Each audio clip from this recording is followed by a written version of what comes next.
Well, good morning. Happy Thursday. Welcome to another episode of SJU. I am Danielle Radford, and I am joined here by my wonderful, wonderful people. I've got me a Joe Starr. Hi. I've got me an Emma Fyffe. Hello. Fyffe Club for life. And I've got me a Dan Murrell. Hello. Murrell Club for more. Murrell Club for more. That really, the way you say Murrell, it just always sounds a little bit like you are chewing marshmallows or something. Murrell? That's the way I say it, yeah. That's all right. Yeah. That's closer than the way most people say it. Yeah. That's fair. Really? How do most people say it? I've had people that have known me since I was a child that say Murrell or Murrell. Yeah. I think That's it's fair. cool that your last name only sounds like Tom Hardy's saying it. I think Murrell. I think that's pretty awesome. Or a little like Andrew Lincoln, like Murrell. Murrell. There was a guy named Murrell on The There Walking was on The Walking Dead. Dead. It's pronounced Marl, guys. Murrell. And then we've got a little HELLO from Ryan. Thank you, Ryan. So we're going to be talking about a couple things today. We're going to be getting into that Zombieland 2 trailer. We're going to be talking about some Batman, because it wouldn't be a day if it wasn't Batman. And we're going to talk a little bit about Hollywood's depiction of Hollywood. God, we love ourselves. So first, the Zombieland 2 trailer has released for Zombieland Double Tap. The main cast is all back. It's got your Harrelsons, your Eisenbergs, your Breslins, and your Stones. It's going to be coming out in October. So first of all, it's kind of amazing that they got everybody to come back, right? Like, nobody needs this except maybe Breslin. Completely agree. I mean, especially as I was watching the trailer, because the last person they show now is Emma Stone, who obviously since then is like an Academy Award winner, nominee, etc. So it was because I really did legitimately have a moment going, is she gonna do this movie? Like, I feel like she's ascended to another level of actor, like, since the original Zombieland, but I'm glad to see that she doesn't take herself too seriously and came back. Yeah, they must really have fun doing these movies. Yeah. Was the first thing I thought was, this must be a blast. Just, shoot. And also, I guess, if you're Emma Stone, you don't get to shoot stuff very often. It's a lot of, You mostly have to feelings. dance. A lot of just like sitting there and feeling feelings, maybe being in a corset. Yeah. There wasn't a lot of gunfire in La La Land. No. So I get the need. Yeah. Well, the deleted action scene in La La Land Was so good. so good. I don't know why they cut it. What if La La Land had turned into a zombie movie? Like on the highway, they open up that U-Haul and the Congo band, the band in there is just. Oh my God. I'd be there But for it's it. still a musical. Yes. Oh, A bunch of, I like, really want this La La Land now. Jazz and Tommy guns. Yes. Another day of run! Oh God! It's another day of run. So we all got to watch the trailer. Yeah. What did we think, other than, that's a long trailer? It is a long trailer. It looks fun. I mean, that's the thing about the first Zombieland. I was thinking about this, and I know obviously, Dan, you're a huge fan of Shaun of the Dead, which is also a zombie comedy. Where Zombieland really differs is that it's really, really a comedy. It's not really very scary. And because to me in the original Zombieland, there's not a lot of stakes. Like, none of the main cast gets killed off. I know this is all like, but that's not normal for a zombie movie. And Right. which isn't to say that's not okay. It puts it in a little bit of a different genre for me, which is more of like I don't know, like if you're talking zombie video games, like a House of the Dead more than like a Resident Evil survival horror kind of thing. It's more like, we have a lot of firepower, we're going to blow up a lot of zombies, and that's fun. Yeah. And so that's what this movie looks like to me. It looks like fun like the original one was. Yeah, you mentioned Shaun of the Dead, which is like, this movie ends on a bit. I'm sorry, that bit was in another zombie comedy. I was watching the trailer and I was like, Dan's gonna be mad. How can you take that's like, I know it's a quick bit in Shaun of the Dead, but it's like, that's another bit from like the other zombie comedy. Yes. In this movie, it's a little weird to me. Hoping it's an homage. Like, that's the only thing. I watched it and I was like,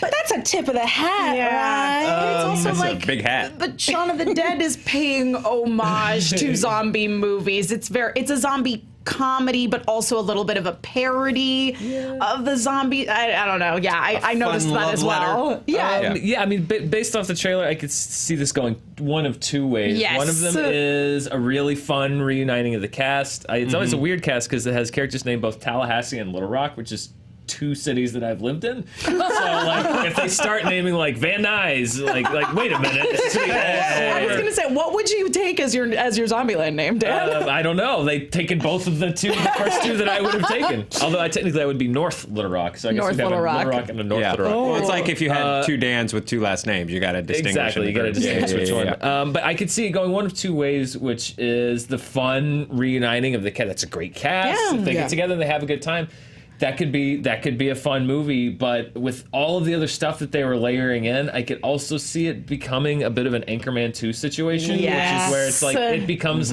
a movie with a bunch of cameos from people that liked the first movie, and so it's just this like loosely structured thing to like wedge in as many celebrity cameos. Yes. And that angle I'm not so much a fan of. So I don't know which way they're gonna go on this one. I like the first movie. I hope that they can make a follow-up that's as fun, and we'll see when it comes out. But judging from the trailer, the Shaun of the Dead thing is a little weird, and I could see it going both ways. I don't know. Yeah, I think I liked the first one because it kind of came out of nowhere for me. I had no expectation as to what it was supposed to be, and was like, oh, that was fun. It was my first Blu-ray purchase. Oh. That and Cloudy with a Chance of Meatballs. Sorry, we just got a little preview of something we might talk about a little bit later. That's fine. Spoilers for later in the show. But yeah, I don't know. I don't know that it needs a sequel. I know that apparently they have a story they want to tell because it was supposed to be a show for a while, and now it's back as this movie. So apparently they got something to say. But I agree. I do worry about like them being like, everyone loved the Bill Murray part. Let's put everyone in this movie. Yeah.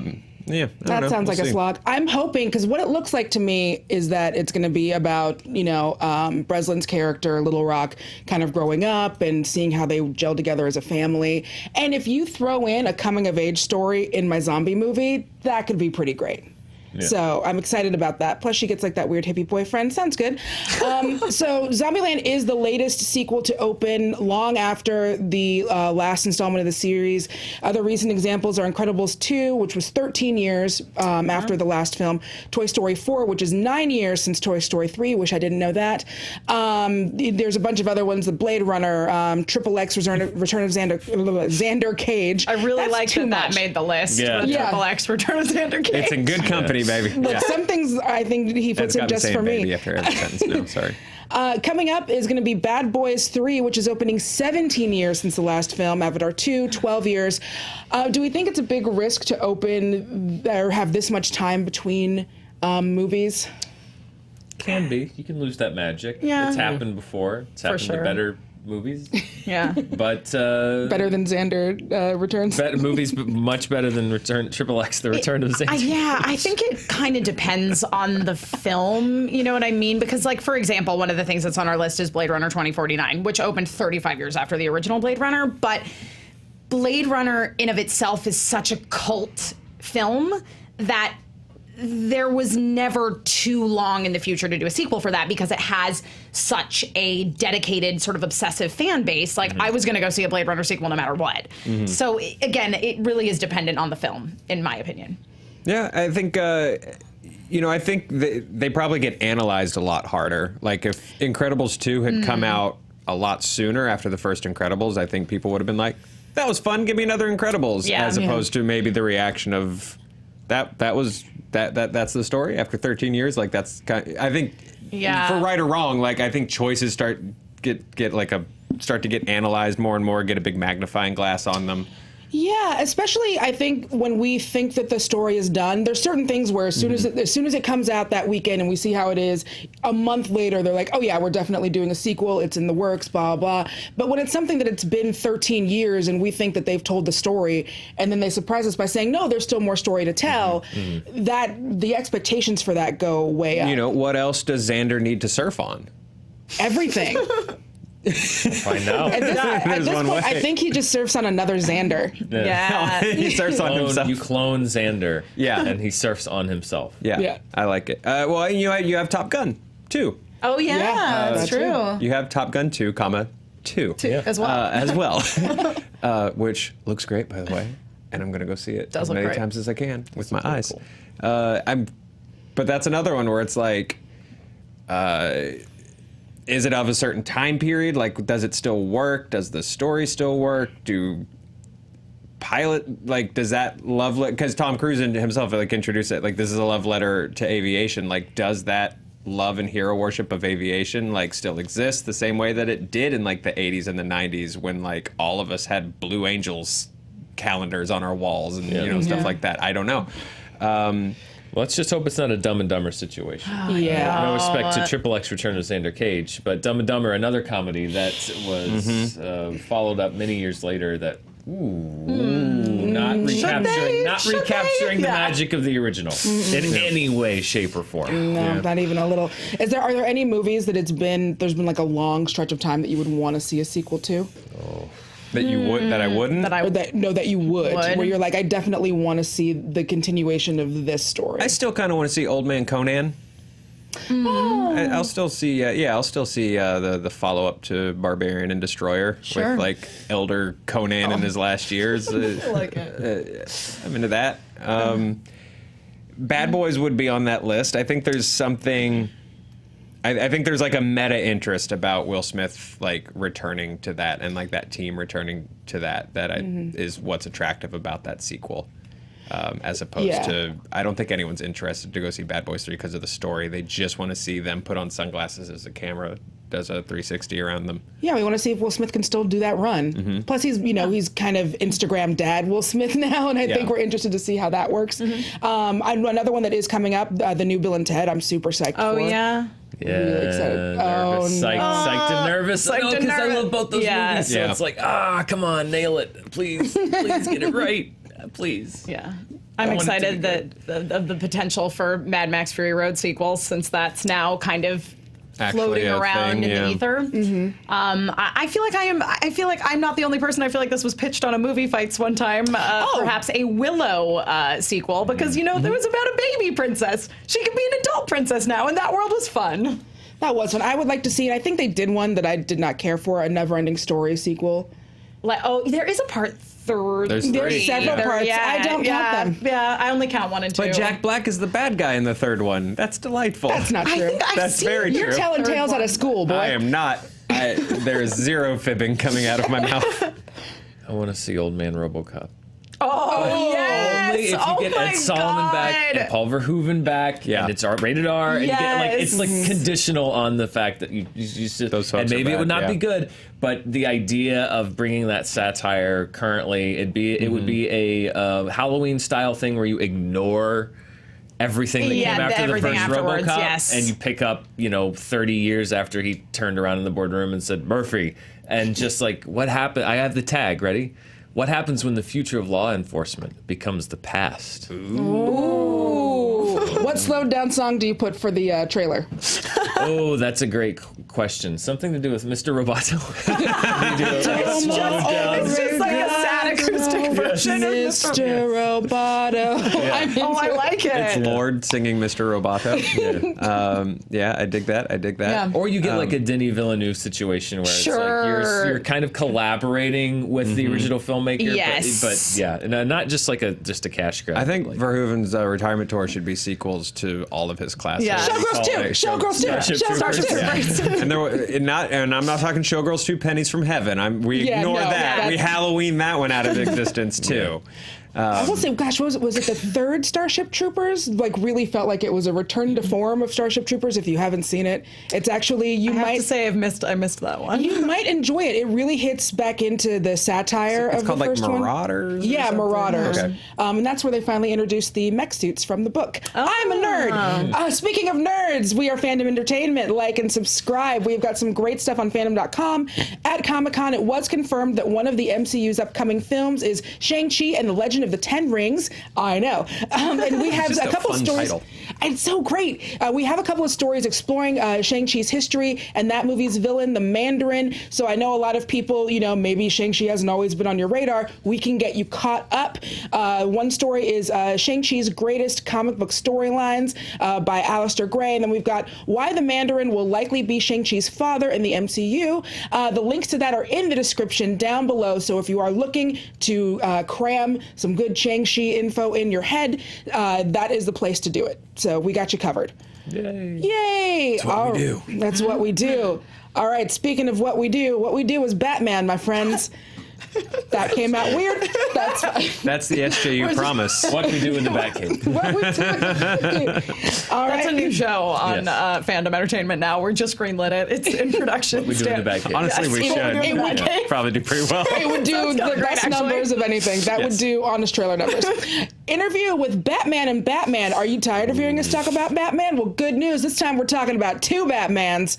Our very own vigilantes, Eric Goldman and Dan Murrell. I do sound like marshmallows in my mouth. Damn it! It's okay. Got to hang out with Kevin Conroy of, you guys already know, there's a Batman, the animated series, and tons of others, and Will Friedle from Batman Beyond at San Diego Comic-Con. They were there to talk about the 20th anniversary of Batman Beyond and announce a new remastered version of the series coming to digital and Blu-ray. I am really hype about that. So they talked about what it's like performing their Batman incarnations, what makes the shows resonate with their audiences across multiple generations, and so we are going to play that for you, but don't go nowhere, because when we come back, we are going to be talking more Batman right here at this table. But let me throw it off to y'all so you can watch the interview. Don't go nowhere. Hey guys, Eric and Dan here at Comic-Con, but you really aren't going to care about us when we have next to us Kevin Conroy, the Batman, Will Friedle, the other Batman. We got two Batmans. Wait a minute. Here. Yes. I'm Batman. I'm Batman. You're Batman. You're Batman. Sorry, even I go, you're Batman. I always go, I'm Terry. And I'm Terry. Gentlemen, thank you for coming today to talk about the 20th anniversary of Batman Beyond. Kevin, I was going to ask, because Kevin, Batman the Animated Series, obviously the precursor to the show, that's hit a couple big milestones the last few years. But still, for both of you, Batman Beyond, like the follow-up series hitting 20 years, is that kind of amazing? It's wild. You had a packed audience in Hall H just now. Yeah, wild. How cool is that to see that, this series is definitely standing the test of time? It's incredible that the audience loves these characters so much over so long. I mean, Batman Animated Series went on 27 years ago. Yeah, it's crazy. And Batman Beyond is 20 years ago. And the passion is more now than it was then. I mean, it grows. When you talk about it growing, it's weird. We do a show called Honest Trailers. We did an Honest Trailer for Batman the Animated Series. There's so many people now that are working and making movies and TV shows that were influenced and watched those shows growing up, and now they're becoming the people that make stuff. Like, how does that feel to kind of like not just knowing that there were people watching, but now having been influenced and making their own stuff? I know, it's amazing. When I go to Comic-Cons, it's so interesting to have parents bringing their kids, who they're introducing to the shows now, and you realize, my God, we're pan-generational now, It's crazy. Is there going to be an honest trailer for Batman? Because I love honest trailers. We're going to get a Batman Beyond one, or what? I mean, I think now we have to. I'm pushing for it, I'm sorry, but guys. in my head, I'm now saying, do Batman Beyond. I'm waiting for that. So let's cut to that, please. I want to hear the voice going. They were talking on stage about like the original, idea for this show, and how basically Warner Brothers saying to the guys who made the animated series, hey, we want a teen Batman. And I remember when this show debuted that there was like, that cynicism, that teen Batman, what is this? So do you guys remember that? And then also how gratifying was it to see very quickly, I think, people watch and go, oh, this is actually really cool. Well, yeah, that was interesting. I mean, because the audience was so devoted to Batman the Animated Series and and Batman and Robin, that visual, that noir, that 30s New York, gritty noir quality, the full symphony score, it was a very classic hero show. And then to come up with this new teen Batman, with this futuristic look and a whole different slant to the artwork, I wasn't sure it was going to fly. No. I don't know if anyone was sure it was going to fly. People were very skeptical, because again, especially somebody like me, when I recorded the show, I was like 21, 22. So I was a huge Batman the Animated Series fan. And coming off of that, knowing that Batman, they wanted to do a younger Batman, even I thought to myself, like, ooh, I wonder, are they going to go cartoony? Are they going to, like, what's it going to be? How are they going to make him younger? And then you read the script, you went, oh, no, they're not. Like, it's just, he happens to be younger. That's it. It's still the same kind of amazing storytelling, visual quality. And there wasn't anything that kind of teened it up. As a matter of fact, I think Not at all. some people in Warner Brothers at the time were not happy with that because they thought it was going to be young after-school Batman, and they, you know, there was I think Bruce tells a story about somebody in our first premiere screening, halfway through, just getting up and walking out, like, nope, this was not what I thought it was, and that's when I kind of went, okay, this is going to be good, because that's exactly what it was. Because even with Batman the Animated Series, it was never geared towards kids. No, it was never a kid show. It had to be kid friendly. Yeah. But it was really for young adults and adults. Those stories were complicated. The characters were complicated. So that when they went into Batman Beyond, they carried that same tradition. It was never geared towards kids. It had to be kid friendly. Yeah. Right. But the stories were complicated. The characters were complicated. And like old Bruce Wayne, they didn't make him old and weak and dottery. He was passionate, powerful. He had the same heart of Bruce Wayne, but his body just wouldn't do what he wanted it to do anymore, and that led to such frustration. You know, there was such a passionate drive in him, but he had to have young Terry to be his legs, sort of. You know what I mean? Mm-hmm. I watched both, you know, starting with Batman the Animated Series, obviously first, and it's always been my favorite Batman. As you can tell, well, I don't have my badge on, but I got a Batman line. I'm a bit of a Bat fan. Cool. But I always loved the animated one the most because I always thought that was the character, the take on the character the most that really got the duality. Yeah. As an actor, when you're approaching that character, how much latitude were you given to kind of say, like, I want to make Batman and Bruce Wayne distinct vocally and as characters? That's an interesting question. I mean, I actually broached that topic to Bruce Timm when we first started it, because when I went into audition for it, like you, it was my first animated audition. I didn't know who Bruce Timm, Andrea Romano, Eric Radomski, I didn't know any of these people were. So I didn't know I was meeting kind of the Wunderkinder, you know, of animation, who would become royalty. Yeah. So I had no anticipation. I had no inhibition. And my own, and Bruce said, well, what's your, I didn't even know it had never been an animated show. He said, what's your background in Batman? I said, oh, I know the Adam West show from the 60s. He said, no, that's not what we're doing. We love Adam, but that's not what we're doing here. He said, don't you know about the Dark Knight and the legacy of the Dark Knight and his parents being murdered when he was 8? And I said, are you serious? This is Batman? I had no idea.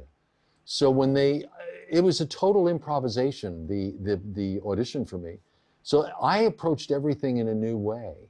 And so when he told me all this, I said, wait a minute. He's the richest guy in Gotham. He's the most eligible bachelor. Everyone knows him. He puts on a little mask and no one knows it's him. I said, seriously? Can't we do this a little more realistically, where it's a complete disguise, where it's a different voice? And Bruce said, great, let's play with it. But yeah, that was actually my take on the character, was that it should be a more complete duality. And then, Will, how did you approach Terry? Because they talked on the stage. It's like he certainly has his own stuff to deal with, but he doesn't have quite the trauma of Bruce. And so, how do you approach? You want him to be Batman. You want him to be dark, but make it your own thing at the same time. Yeah, it was. It was one of those things where the voice change for me really was about the fact that Terry was a kid. Yeah. So, I mean, you go up to try to foil a bank robbery and you sound like a 17-year-old, most people probably aren't going to be very intimidated by you. So that's why we wanted to put on kind of the deeper register when he was actually in the suit. But the character for me, I had a much easier time dealing with my character than almost anybody else playing Batman, because I didn't have to be Bruce. So I had nothing to step into. I'm by far the best Terry McGinnis there's ever been, because there's only been one. So I'm the only Terry McGinnis. So it's one of those things where, I didn't have to have the weight of Kevin Conroy on me or that kind of thing, where, I got to fumble along with the character, which worked because he was fumbling along with being Batman. You mentioned you're the only Terry McGinnis. I think a little while ago, Fandom had put out a question on Twitter about if they did a live-action Batman Beyond, who should play Terry, and you had a humorous response about, hey, I'm right here. Exactly. I think Terry McGinnis, the only change I would make if they did a live-action is Terry is now 42. Oh, okay. Mm-hmm. He is slightly out of shape. You're a huge Batman fan, you said? I am a big Where's your Batman. bat tattoo? I don't have the tattoo No yet. bat tat? I know. Oh, see, I need the bat tat. man. I don't have the bat tat. I've got bat my. tat right there? I've got. I only bring my every year to Comic-Con. I always bring my bat lanyard as well. If they did cast a teenage Terry McGinnis, though, would you have either of you have a suggestion? I do. Well, here's my suggestion for the show, and this is for the film. This is my total suggestion. Is we talked about this. Bruce Wayne. I love the idea of Michael Keaton, but I frankly don't think he's old enough. Yeah. I would do Clint Eastwood, Right. and then I would find a brand new 17-year-old actor to play. Well, guys, we've run out of time, but first, I want to mention the Blu-ray set. You talked about today. You announced it today. Batman Remastered, Batman Beyond Remastered. It is going to be on digital October 15th. It'll be on Blu-ray on October 29th. I know everyone is very, very excited about this. I need a copy of that. You'll get a wow. copy signed by the two of us when we get a honest trailers. Oh, Batman okay. Beyond. There you Extra go. incentive. All right. We're trying to make that Eric's happen. gonna lock me in a room now until we make We're it. doing that. Guys, thanks so much for talking to us today. Sure. Thank you. Great seeing you. Thanks a lot. I am so jealous. That was so great. What was that like? Well, I feel like we're obligated to do a Batman Beyond Honest trailer now. Yeah, I think that's true. Yeah. But yeah, I'm such a massive fan of Batman and Batman the Animated Series, and to get to ask about, because my favorite thing about the show is the duality of Batman and Kevin. That was so much fun. Thank you, Eric, for letting me tag along on the Very happy to do that. That makes me happy. So we're all, I mean, I'm just going to take for granted that we're all huge Batman animated series fans here. I think that's an accurate statement. I feel like that's pretty accurate. It was all right. fun. Mr. brings up Mask of the Phantasm at every opportunity. So what sets the various Batman animated series apart from the movies for y'all? I mean, I think just like on a personal level, for me as a kid growing up, you know, I was introduced to Batman via the Tim Burton films because the first one came out in '89, so I was like 3, so I'd watched the Tim Burton films and I'd watched the Adam West series as well because I have strong memories of watching it in syndication at my grandparents' house when I was a little kid. So I think for me, what it was about the animated series was it was the first time that like I was looking at Batman in a more sort of serious light, but it's still being fun and serialized and like getting really into the depths again of sort of the duality of Bruce Wayne versus Batman, which is one of the things that I think the animated series did so exceptionally well. I mean, and on top of that, it's like, you know, you look at things like the character designs and these beautifully painted backgrounds, and it drew a lot of inspiration from those Tim Burton films, so it captured a lot of what I liked about that while still being for me at the time, basically a new take on Batman. Yeah, that's great. No, that's about nailed it. The art design really for me is such a huge part of why I love that. The Art Deco noir. Yeah. And you can jump from villain to villain. They used it really smartly in a way to explore different aspects of Batman. Movies are, I love a lot of the Batman movies, but you have to sort of pick a lane, or you have to sort of gloss over or tell the origin, and he's tortured, yes, but then you've also got to establish the villains, you've also got to establish the plot. You have 90 minutes to an hour to 2 hours to do it. Whereas with the series, you could do a 22-minute episode where Batman wakes up in a reality where his dad was never killed. And deal with like what that means to him, and where he's not Batman and someone else is Batman. Exactly. But you don't have to commit like this is the whole movie. It's like no, you can do and it piece by piece it sketches in the details. I think in a very clear way. And I think too that, you know, for me, I feel the way that I was introduced to the majority of the Batman villains who we would end up seeing in the animated series was via the Adam West show. And so those characters are very much their caricatures. It was a thing in the 60s to be a guest star and be a villain on Batman. I mean, that was like the one of the coolest guest star gigs you could get. It's like being asked to host SNL. 100%.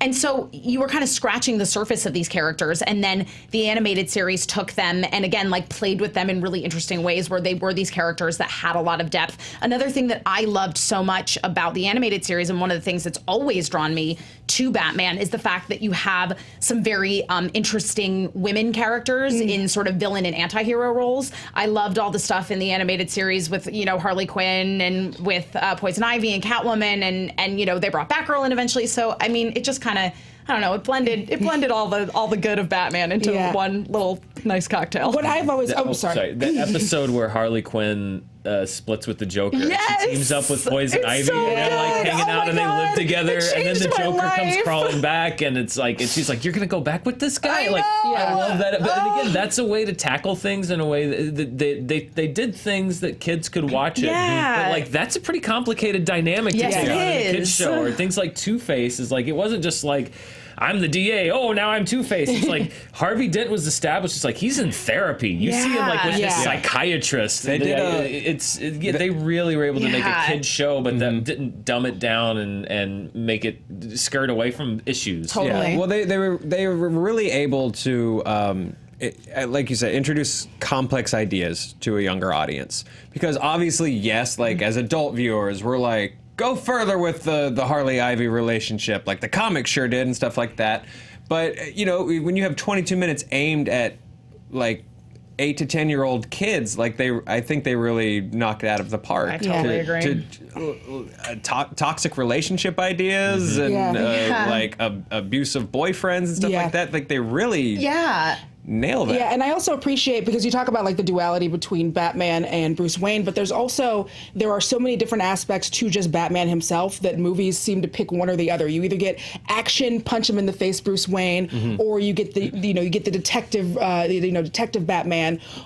Whereas you really get to, I feel like Detective Batman, it was really at home in the animated series, and I sometimes feel like we don't get enough of Detective Batman in the movies. It is a lot of just punchy punch, but the book is called Detective Comics, so it's nice true. that we got a chance to get to see more of that as well, and it's not just punch, kick, gadget. And I'm not as familiar with Batman Beyond as I am Batman the Animated Yes. Series, but also the idea of making a show that's tied to the original show, but also its own thing, like it's very difficult to do, and like for it to have, not only does it share fans with Batman the Animated Yeah. Series, but there are people who are, that's Oh, their yeah. that's their Yeah. show. Totally. And that's not easy to do. Yeah, it's not an rare easy that thing to do. something like that a spin-off like that really can take off Yeah. and do its own thing. I think it speaks to DC animation in general of the era, because everything spun out of Batman the Animated Series, Justice League Unlimited, Superman. Yeah. the Superman cartoon,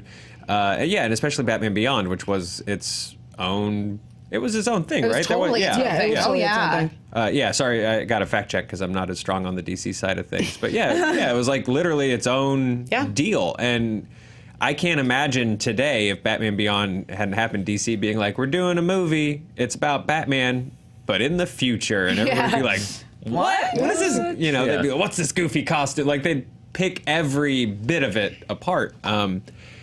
But yeah, they were so smart tying in the same animation style and bringing Conroy in to mentor a younger Batman and do the voice and all of that. And And what's kind of great about that, and for me, one of the reasons why it really works is because we are already so used to seeing Bruce in a mentorship role. So when it becomes, I'm still going to mentor another young kid, but this kid's just going to also, like, this kid's going to be Batman. Yeah. I feel like that's something that we're very familiar with and kind of comfortable with as well. Well, we always get cold, awful old Bruce Wayne too. Kingdom Come Bruce Wayne sucks. Oh, he Like sucks. I'm just sending robot drones around to just murk people, and like I like Batman Beyond's Bruce Wayne building on. Because there was an arc. Everything wasn't just one continuous arc necessarily in Batman the Animated Series, but you saw so many aspects and sides of the Bruce Wayne character that I think you can argue that there is an arc for him in Batman the Animated Series. You see so many aspects and sides of the guy, and I like that Batman Beyond continued that, the warmer side, like the Batman that got to work with the Gray Ghost, that guy, which I think is really, or the Batman who they save the day at Christmas and him and Dick watch It's a Wonderful Life at the end of the episode. Yeah. Like you sort of get to see that guy continue forward and not old crappy Batman. Old crappy Batman. Old crappy Batman. Or how about old crabby Batman? Well, would you guys want to see a Batman Beyond movie? And if so, who do you think would play old Bruce Wayne and Terry McGinnis, if you have any ideas? Yeah. That would be really hard, especially, I felt, I don't know. It's so tied. It's so tied into Kevin Conroy. Yeah, I mean, I've seen a lot of people say Keaton and Pattinson. Oh. When the Pattinson casting came out, that was one of the big responses I saw. Oh, was that they wanted Robert Pattinson to be Terry McGinnis? Yeah, and Keaton to just come back and be old Bruce Wayne, which especially after seeing him as the Vulture, I'm kind of like, yep. And now that we've had like a nice Keaton seance, and I'm hungry for more Keaton. It's a year of seances. I'm so excited about it. And Sanchez. But I do think Pattinson's going to be a good younger Bruce Wayne. So I don't know. Yeah. It seems like such a cop-out answer because he's everyone's answer for most things. But Chalamet, maybe? I don't know. That he's a good actor. I'm trying to think of Robin type to me. I'm trying to think of That's other fair. like That's fair. young actors that could potentially be a good Terry McGinnis. That wouldn't just be a good Robin. Yeah, because those yeah. are completely different. totally characters. different. Yeah. Totally different. Yeah, I'm a little stuck on that too. Yeah. I'm like you trying guys- to think of the shows that are on like The CW. CW. Yeah. They should do like a never say never again situation like they did with 007, and just like somehow a competing studio has the issues, Yes. the rights to Batman Beyond, Right. And they Yes. they just grab like Nicholas Hoult, who like the backup to Pattinson, or like supposedly the other finalist, and Sure. just, if you're gonna do it, but I don't know, so much of it is you have to establish that relationship in one movie, and if it's not based on it, it's a little tougher to do. There's a lot of moving parts. I was going to say, it feels more like if you wanted to do something with Batman Beyond, you'd be better off doing a series, like Yes. a Yep. live action series. Oh yeah. And that might be the only way that we would get real Batman in the CW. Or just deep end it like they did with the MCU's Spider-Man, where it's like, you get it. Right. You know how he became he just Spider-Man. shows up and He's just here. I think the only way you do you just skip the table setting and just trust the audience to go, he's in the future, he's Batman. Okay, we get it. You know? get it. I don't know if a studio would necessarily do that, but Yeah. Yeah. Do you think we'd ever get a Batman Beyond movie?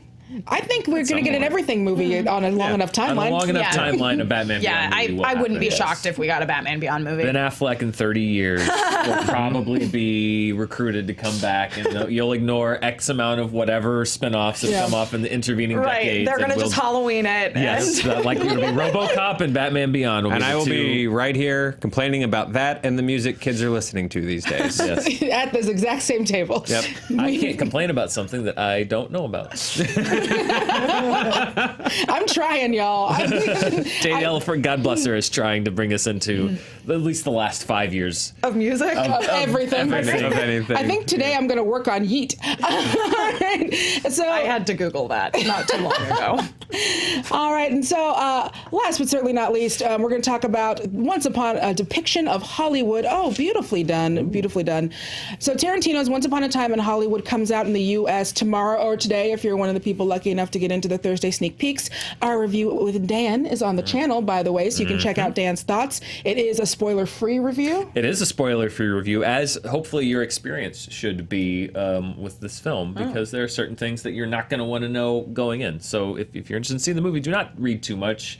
I could see some reviews perhaps dropping even vague hints as to what's going on. I would really recommend just try to go in as fresh as you can. Yeah, good. Going cold. So, man, Hollywood loves making movies about Hollywood.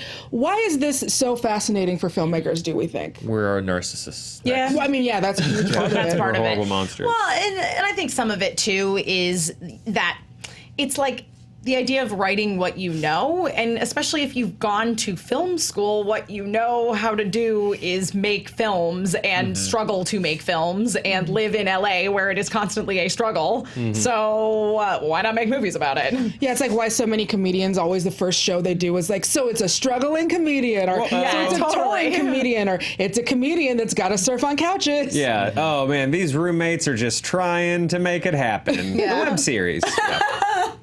I think part of it too is when you look at filmmakers, I mean, film fans in general were inspired to love films by watching movies. And the idea of Hollywood as an entity, as a city, as landmarks, holds a lot of magic. As an idea, for As sure. an idea for people, for film fans, and particularly for a lot of filmmakers, and particularly for a filmmaker like Quentin Tarantino. Yeah. But even if you look at things like La La Land, obviously one Right. that's very kind of romantic about the concept of being an artist artist and a creator and making things and the magic of the city. Once Upon a Time in Hollywood is very much about the feel of Hollywood in the 70s or the late 60s and what it was like, and it's very much it just bathes it in just that feeling and wants to transport you there. And I think part of it is, like, I know that I made the joke and a lot of people do make the joke, and a lot of it is that yes, we're people that are involved in the film industry and like movies tend to be a little self-reflexive and looking at it, but I think part of it is sharing some of that thing that's inside the filmmaker's soul about, like, no, I fell in love with this city, or I fell in love with this with movies, and I want to. They feel very passionate about it, and passion is what makes a lot of times a great movie. And I think that there's a lot of films too that like take place in LA, and television series as well, that like really capture what living in LA is like, even if it's not about filmmaking at all. Like, for example, I think actually one of this is going to sound crazy, but just go with me on this train. I think one of the most realistic depictions of living in Los Angeles, there's two. One of them is the HBO series Barry, which is about a hitman, but it's such a realistic depiction of living in LA. Nope, this is fair. Like, in the first episode, when he goes to the acting class, and at the end of it, one of the girls in his class says to him, "Hey, we're all going to go to Residuals." I was like, this is too real. I can't watch this show. Like, I literally had a visceral reaction. Residuals is a bar on Ventura Boulevard in Studio City. I have been there. It is divey. It was too real for me. And then also, BoJack Horseman is like the most realistic portrayal of life in Los Angeles that I've ever seen. There are streets that, like, I've been like, oh, I go to that, whatever clever name they call it. It's like, like I go, I've been to that place. Yeah. And also just the beautiful feeling of it. Yeah. Thanks, BoJack. The way we all walk away and just go to bed, super fulfilled at that. Ingrid Goes West is another movie I've watched that I'm just like, I'm watching the movie and I'm like, I know these people. I know every character in this movie. Yes. I am one or two of the characters in this movie. But it's when you're an artist, part of it is, it's cliche. You think you said it. You write what you know. And it's part of sharing what's inside of yourself. And then some of it is, sometimes people just are pandering a little bit, and they know that movies about Hollywood play well to a Hollywood crowd. Yeah, totally. I think. I was just gonna say. I think there was a time period, especially with what Quentin Tarantino's trying to hit, but maybe even earlier, where Hollywood was the new Wild West in a way. It was weird Disney World for your life. And you didn't see pictures of it all the time, and you only, people were closing their eyes to imagine like what the studios looked like and stuff, and the architecture was so crazy, and everyone's just, flying by the seat of their pants to come out and make it. The movie for me that captures that really, really well is The Rocketeer. Yes, I love The Rocketeer. I love Los Angeles and The Rocketeer so much. Yes. And aside from Jenny trying to break into acting, that is a movie about a man trying to keep a jetpack from Nazis. That's true. And Totally. I love the when I was a kid, I was a weird kid, but I was just like, oh, a blimp fell on the land part of the Hollywood sign. Got it. This is history. Why would Rocketeer lie to me? When you were growing up and you watched these movies that took place in LA, are there any that after moving to LA and living there, you went, man, that movie totally nailed it? Mostly for me, it's stuff that doesn't nail it, like Entourage. Okay. Which is like, that is not a real, I'm sure it's someone's experience, but it is not. And I know, we all know industry people. Like, I don't mean to be like, I know industry people. We all know industry people. That's not life. Yeah, totally. Entourage was on when I moved here. Oh, no. And so every conversation for like 3 years when I went home was just like, is it just like Entourage? I'm like, no. Yeah. I live in a one-bedroom, as I mentioned, in Van Nuys. Right. It was 110 degrees yesterday. Yes. I work 16 hours a day as a PA on a set for a reality show. I could not get into any of the clubs or bars or restaurants that they go to. If I did get into them, I could not afford to eat or drink anything at them. Like, no, I went to Residuals and $3 PBR. Because it's the cheapest drink special in town. No, Entourage was a bane for me. Because everyone just thought I lived the high life. And like, no.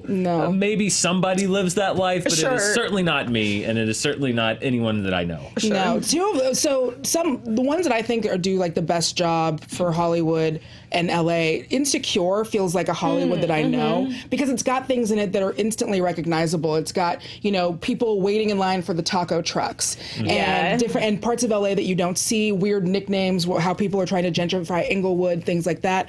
In Tangerine, a real good job of showing off all of the various donuts / teriyaki shops. That is a thing here. Like on every corner, there is a donut / teriyaki shop in LA, and that's Can I just jump a in thing. on this? Yeah. It's not just that they're there; it's that they're all ranked by royalty. There are donut kings and donut princes. That's true. That I've actually seen a donut is 100% accurate. Yeah, they're all. Yeah, there's a weird hierarchy. I don't understand it. I don't know. I don't know What the high court is? Yeah, I don't know what the order of succession is. How you get awarded a title in the ranking of the donut hierarchy. Same with teriyaki. There are kings and queens and princes. Sometimes just bests. Rooks. So those are things that I like because you don't see them on screen a lot. Is there anything that feels like LA to you that you wish you would see on screen more often? I think there's Extras, which was a Ricky Gervais show, which takes place partially in Hollywood, but is more about the industry. Is a show that, like, I think there should be more of that nuance thing because it's not necessarily about condemning somebody because ultimately it's kind of about, like, are you going to sell out? And what does it mean? Yeah. And I love that there's a scene in the movie where like he's talking to his agent and he's on this sitcom that he hates and it's like lowest common denominator and it started out great. He loved the script and now he's spouting catchphrases and the agent actor is just like, do you want to be an artist with integrity or do you want to make a lot of money? Yeah. And Ricky Gervais is like, I want to make a lot of money. He's like, okay, then this is what you have to do. Yeah. And I wish that, I love the romance of it all, but I do wish that there were more films that dealt with the industry or dealt with Hollywood that were more into just like, there are these conflicts that artists that you have to face. It's just like, I have this idea of artistic integrity, but if spreading part of that message means I have to sacrifice this part of it, then how do I weigh that? And what's the line? And I think that the thing that Extras did really well is portray that conflict in a way that is more true to what it actually is, because I feel like I see it in other shows. Like, for example, on the show This Is Us, which I'm sorry if you like that show. I love it if you like it. To me, the writers are just writing to make you cry, and I don't care for it. But on it, but it's cry porn, exactly. Mm-hmm. But one of the brothers on it is a sitcom actor, and he has like this whole meltdown where he's like, "I'm not going to do this sitcom anymore," and I'm like, "You would never do that. You would never ever do that." If you have a sitcom gig, that's the best gig you can freaking possibly get. You get the sitcom gig, and then during hiatus is when you do the independent movie. Sure, exactly. So, and that frustrates me that they portray it as like these people are selling out doing sitcoms and soap operas, and it's like, you know what? They can also pay their mortgage. So and then that allows them to do the other stuff that they want to be doing. Yeah, the thing that starts to irk me that I'd really love to see portrayed better, and I think sometimes when movies do get way too into themselves with filmmaking in Hollywood, La La Land, stuff like that, I think it hurts this a little bit too. But you know what? I go home every year, and someone in our family is like, "Oh, Joe and Torlin back from their bubble," and I look around, that room. I look around that room, and I'm like, everyone in this room looks exactly the same. Yeah. And one of the cool things about this city is no one is actually from here. Spencer is the only person I've ever met who's actually from Los Angeles. He is, yeah. It's really weird. He's the one of two people I've met that actually grew up here. Everyone, I think there's just something very cool about Los Angeles in that people came from all over the world here. I meet more people from different backgrounds and walks of life, red states, blue states, small towns, other big cities, in a week here than I did for the first quarter of my life in Kentucky. Yeah.